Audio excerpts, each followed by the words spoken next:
This is the summary created from the video. Lecture 48, Networking with Java.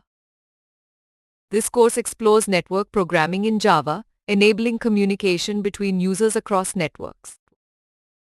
It begins by covering basic networking concepts and terminologies to establish a strong foundation.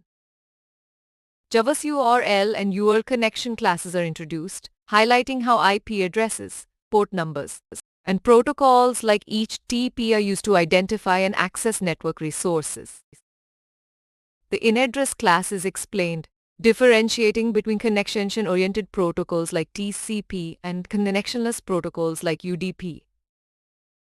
Java's support for communication protocols such as TCP/IP, FTP, and SMTP is discussed, each serving specific purposes in network programming.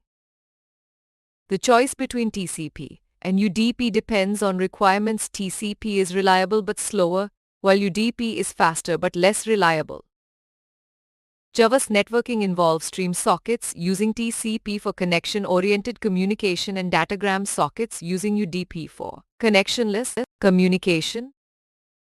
The datagram socket class is explored, demonstrating how it facilitates UDP-based communication between a sender and receiver. The server socket and socket classes are covered, enabling server-client communication with methods to manage ports, connections, and timeouts. A simple client-server program example illustrates how a server accesses client requests and exchanges data using input-output streams. The concept of a client-server dialogue is demonstrated, with the server responding to client messages until a stop message is received. Finally, remote client-server communication and concurrent server handling of multiple clients are examined, showcasing real-world networking applications. Please stay tuned for more summary videos.